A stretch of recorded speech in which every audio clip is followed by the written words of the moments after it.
चीन के ऐप्स पर गृह मंत्रालय ने एक और बड़ा एक्शन लिया है। भारत में चीन के 232 ऐप्स बैन कर दिए गए हैं। चीन के 138 सट्टा लगाने वाले ऐप बैन हो चुके हैं। चीन के 94 लोन देने वाले ऐप्स भारत में प्रतिबंधित कर दिए गए हैं। ऐप्स को बैन करने की प्रक्रिया शुरू हो चुकी है। इन ऐप्स के नाम जल्द ही सामने आ जाएंगे और उनका भी जिक्र हम आपके सामने जरूर करेंगे। आपको बताएंगे कि कौन कौन से वो चीन के ऐप्स हैं जिन पर प्रतिबंध लग चुका है। खासतौर पर अगर भारत के रहने वाले लोग इन ऐप्स का इस्तेमाल कर रहे थे तो अब वो इन ऐप्स को एक्सेस नहीं कर पाएंगे। अगर वो अपने मोबाइल फोन में इन ऐप्स को खोलेंगे तो ये ऐप नहीं खोलेंगे। इनमें 138 सट्टा लगाने वाले ऐप हैं तो 94 लोन देने वाले ऐप जो कि अब बैन हो चुके हैं, प्रतिबंधित हो चुके हैं भारत में।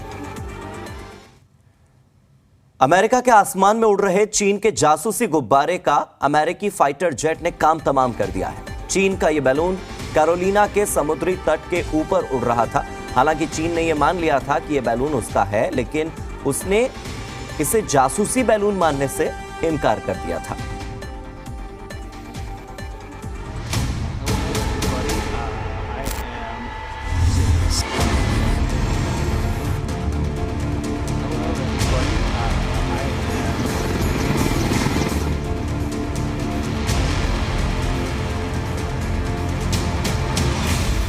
अमेरिका का आसमान, चीन का गुब्बारा धड़ाम।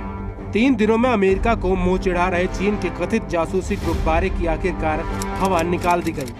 जो बाइडेन के आदेश का पालन करने अमेरिका की जमीन से एक मिसाइल ने उड़ान भरी और गुब्बारे का काम तमाम कर दिया। दरअसल बाइडेन ने इस गुब्बारे को गिराने का आदेश पहले ही दे दिया था, लेकिन इंतजार इस बात का हो रहा था कि 3 बसों के बराबर आकार का यह गुब्बारा पहले समुद्र के ऊपर आ जाए ताकि इसके मलबे से किसी भी तरह का नुकसान न हो। फिलहाल इस गुब्बारे के मलबे को इकट्ठा करने के लिए समुद्र में टीमों को तैनात किया जा रहा है। कार्रवाई से पहले 3 एयरपोर्ट को बंद किया गया, साथ ही इस इलाके का एयर स्पेस भी बंद रहा।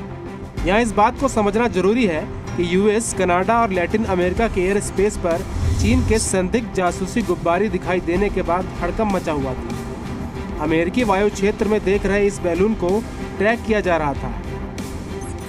अमेरिकी सैन्य विमानों के जरिए भी इस पर नजर रखी जा रही थी। अमेरिका के लिए यह बड़ा मुद्दा इसलिए भी है क्योंकि जिस मोंटाना क्षेत्र में वो जासूसी बैलून उड़ रहा था वहां पर अमेरिका का एक न्यूक्लियर मिसाइल क्षेत्र भी है। अमेरिकी सेना को शक था कि वो जासूसी गुब्बारा उन संवेदनशील इलाकों की ओर से गुजरेगा और कई जानकारी चीन तक पहुंचाएगा, लेकिन गुब्बारे का आकार काफी बड़ा था, लिहाजा मलबा नीचे गिरने का डर भी था। इस वजह से फैसला लेने में देरी हुई। जाहिर है कि अमेरिका जांच एजेंसियां इस गुब्बारे की स्टडी करेंगी, लेकिन देखने वाली बात यह होगी कि चीन की इस पर क्या प्रतिक्रिया आती है, क्योंकि चीन मान चुका है कि ये गुब्बारा उसी का है, लेकिन ड्रैगन ने जासूसी के आरोपों से इनकार किया था। वैसे अमेरिका ने इस कार्रवाई को अपनी संप्रभुता से जोड़ दिया है। ब्यूरो रिपोर्ट, जी मीडिया।